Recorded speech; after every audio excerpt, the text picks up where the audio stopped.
Diesel power plant की इस श्रृंखला में आज हम बात करेंगे component of diesel power plant. आज हम बात करेंगे component of diesel power plant, essential component of diesel power plant. जैसा कि इस फिगर से साफ दिखाई दे रहा है आपको कि इसमें मेन चार एलिमेंट हैं।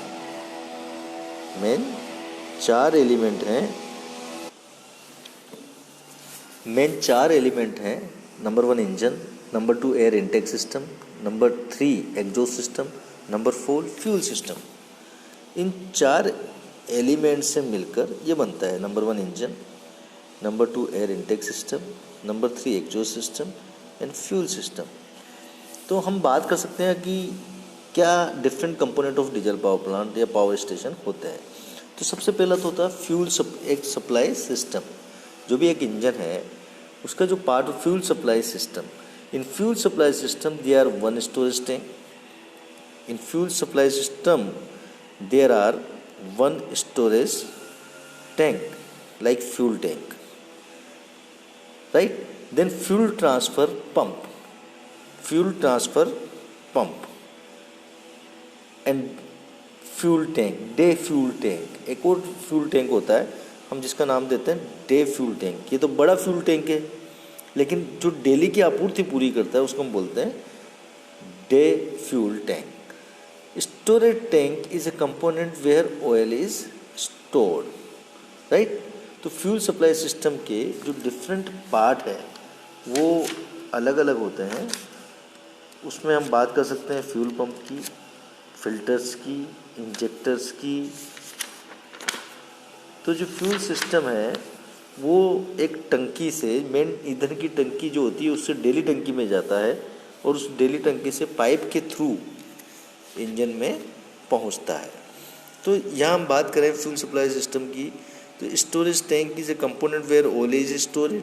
Strainer, this oil then pump to dry tank by means of transfer pump. During transfer from main tank to smaller dry tank, the oil passes through strainer to remove solid impurities। यानी अगर कोई गंदगी है तो उसको दूर करने के लिए हम एक स्ट्रेनर बीच में लगा सकते हैं।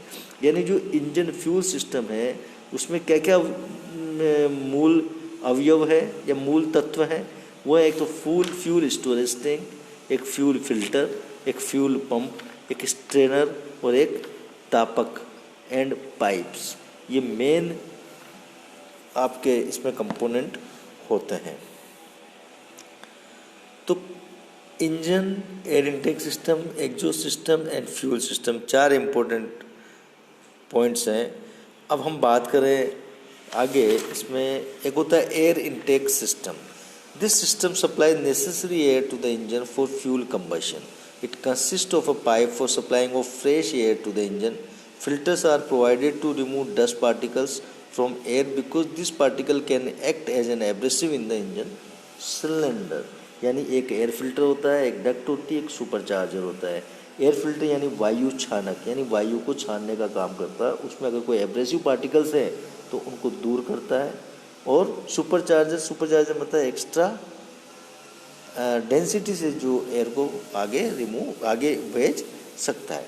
तो इस तरह से एयर जो है बेसिक नीड है हमारी इसको कंबशन को स्टार्ट करने के लिए, क्योंकि ऑक्सीजन हमें चाहिए, ऑक्सीजन एयर से ही मिलेगी। तो इस बेसिक नीड को पूरा करने के लिए एक एयर इनटेक सिस्टम होता है। ऐसे एग्जॉस्ट सिस्टम, जब फ्यूल बर्न हो गया आपका यानी डीजल बर्न हो गया तो exhaust gas is remove from the engine to the atmosphere by means of an exhaust system. A silencer is normally used in this system to reduce noise level of the engine। हम exhaust system में यानी engine निकास तंत्र, इसमें एक silencer होता है और एक डक्ट होती है। साइलेंसर और डक्ट, साइलेंसर से हमारी आवाज़ कम हो जाती है, नॉइज़ पोल्यूशन कम होता है साइलेंसर लगाने से, और इस गैस को हम एग्जॉस्ट एटमॉस्फेयर में कर देते हैं। इस तरह एक सिस्टम होता है cooling system. Cooling system means आपका the heat produce due to internal combustion drive the engine, but some of this heat raise the temperature of the different part of the engine. High temperature में cause permanent damage to the machine. Hence it is essential to maintain the overall temperature of the engine to a tolerable level. The cooling system of diesel power plant does exactly so. The cooling system require a water source, water pump, cooling tower. The pump circulate water through the cylinder and head jacket. The water take away heat from the engine and it become hot.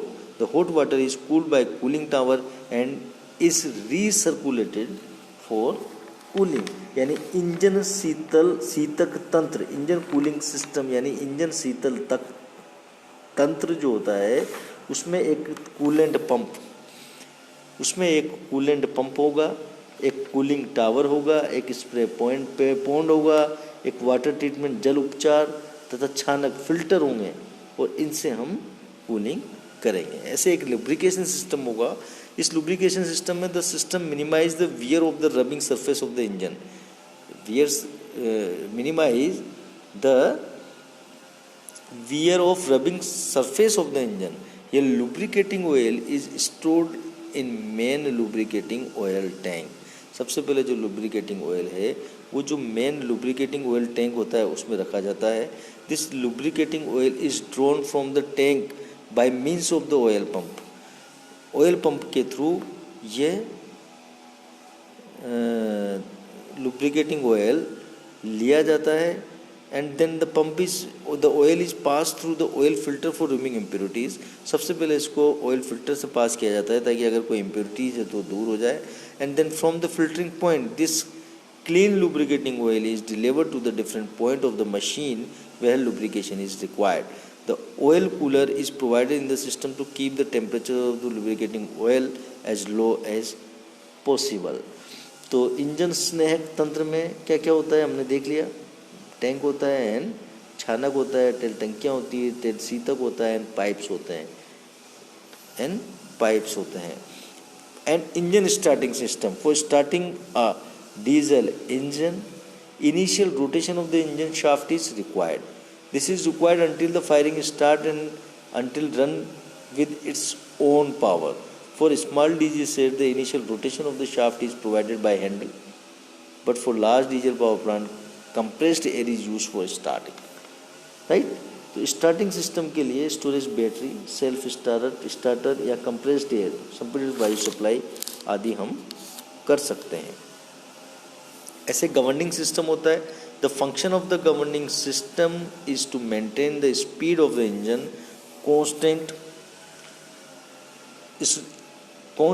irrespective of load on the plant. This is done generally by varying fuel supply to the engine according to the load. So this is the all of these are the main component of diesel power plant. तो क्या क्या हो गया? एक तो हो गया engine, diesel engine जिसको हम 2 stroke 4 stroke 2 stroke diesel engine 2 stroke diesel engine या 4 स्ट्रोक इंजन जो भी आप यूज़ कर रहे हैं। डीजल इंजन दूसरा हो गया आपका एयर इनटेक सिस्टम, तीसरा हो गया आपका इंजन एग्जॉस्ट सिस्टम, चौथा हो गया आपका इंजन फ्यूल सिस्टम के अंदर फ्यूल पंप आएंगे, फिल्टर्स आएगा, इंजेक्टर्स आएंगे, नोजल एटोमाइजर आएंगे, ये सब इसके अंदर आपके आएंगे। तो ये हमारा हो गया various component of diesel power. ऐसे हम बात करें general layout of diesel power plant. तो यहाँ पर आप देखें, यहाँ पर साफ साफ नज़र आ रहा है, this is the general layout of diesel power plant. शक्ति उत्पादन के सेंट्रल हाउस में एक या एक से अधिक डीजल इंजन प्रयोग किए जा सकते हैं। जैसे यहाँ दिख रहा है यूनिट 1, यूनिट 2, यूनिट 3, तो एक से अधिक यूनिट ऑफ डीजल इंजन हम यूज़ कर सकते हैं, सबसे पहली बात। परंतु इनको सबको सामान्यतः इन सब इंजनों को समांतर क्रम में किया जाता है। इंजनों की मरम्मत एंड अनुरक्षण मेंटेनेंस के लिए उनके चारों पर्याप्त स्थान रखा जाता है। ये जो इंजन है उसकी मेंटेनेंस के लिए उसके चारों तरफ पर्याप्त स्थान रखा जाता है। इसका विशेष ध्यान रखा जाता है जनरल लेआउट में कि जो इंजन है वो पैरेलल क्रम में लगे हों, समांतर क्रम में लगे हों और उसके आसपास मेंटेनेंस के लिए पर्याप्त स्थान हो। ऐसे ही वायु प्रवेश यानी एयर इनटेक, निकास गैसों के मफलर, घातक आदि का प्रबंध संयंत्र के बाहर किया जाता है। जो संयंत्र होता है उसके बाहर हम कई चीज़ों का वो हम यूज़ कर सकते हैं। इसी प्रकार ईंधन तेल व स्नेह का भंडार भी संयंत्र के बाहर टंकियों में किया जाता है। जो ईंधन तेल होता है और जो लुब्रिकेशन होता है उसको भी हम बाहर यूज कर सकते हैं, उसको भी हम बाहर यूज कर सकते हैं। इंजन कक्ष में पर्याप्त वायु प्रवाह होना चाहिए। जो इंजन कक्ष है उसमें पर्याप्त वायु प्रवाह होना चाहिए। यानी जो स्थापन कार्य है प्रचलित कंक्रीट ब्लॉक पर किया जाना चाहिए। भविष्य में संयंत्र के विस्तार हेतु स्थान छोड़ा जाना चाहिए। इन सब चीज़ों का हमें ध्यान रखना चाहिए। यानी हम बात करें ये यूनिट 1 है, ये यूनिट 1 है, ये यूनिट 1 है। अगर हम बात करें अलग अलग यूनिट की तो ये यूनिट 1, यूनिट 2, यूनिट 3 यानी इंजन है और इसको पैरेलल हमने जोड़ दिया। इसके बाद जो तेल का स्टोरेज होता है वो यहाँ होता है बाहर, और जो हम ऑफिस बनाते हैं वो भी इससे थोड़ा हटकर बनाते हैं। हॉल एक बनाया हुआ है, और ये जो स्टोरेज एंड शॉप्स है जहाँ पर हमारे टूल्स रखे रहते हैं उसको भी हम अलग से बनाते हैं। यानी इंजन के आसपास पूरा पर्याप्त स्थान हमें देना चाहिए उसकी मेंटेनेंस के लिए, ये हमें ध्यान रखना है। This is the basic general layout and working of diesel power station. हम डीजल संयंत्र के लिए सिर्फ स्थान का जब चयन करते हैं तो हमें कुछ विशेष बातें ध्यान रखनी चाहिए। वो ये है कि डीजल संयंत्र को या डीजल पावर प्लांट को लोड सेंटर के नज़दीक होना चाहिए, ताकि प्रसारण लाइन है या ट्रांसमिशन लाइन की लागत कम हो जाए और ट्रांसमिशन लॉसेस भी कम हो जाए। हमें ये ध्यान रखना चाहिए कि जो लोड सेंटर है उसके हम नज़दीक से नज़दीक इसको बनाएं।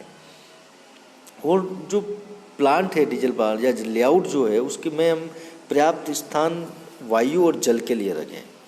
यानी हम एयर और वाटर के लिए पर्याप्त स्थान एंड मेंटेनेंस के लिए पर्याप्त स्थान होना चाहिए। इसको वाइब्रेशन ना हो इसके लिए हम इसको बाकायदा किसी कंक्रीट फाउंडेशन पर ही स्थापित इस संयंत्र को करना चाहिए। ये हमें ध्यान रखना चाहिए कि जहाँ हम इसको स्थापित कर रहे हैं वहाँ की जो भूमि है वो कठोर हो। ऐसे ही संयंत्र तक ईंधन तथा अन्य उपकरण ले जाना मितव्ययी हो, इसका भी हमें ध्यान रखना चाहिए। जब हम डीजल ये सब बातें कर रहा हूँ मैं आपसे डीजल शक्ति संयंत्र के लिए स्थान का चयन की कि हमें क्या क्या ध्यान रखना चाहिए। स्थापन की परिस्थितियों पर भी आवश्यक है। ऐसे स्थान जहाँ बहुत तेज हवा चलती हो, हवा में धूल के कणों, वहाँ संयंत्र का स्थापन सुरक्षित नहीं होता। ऐसे ही इस डीजल पावर प्लांट का स्थान आबादी वाली क्षेत्र से दूर होना चाहिए, ताकि नॉइज पोल्यूशन, गैस पोल्यूशन, धुएं आदि का प्रभाव मानव जीवन पर न पड़े। Thank you.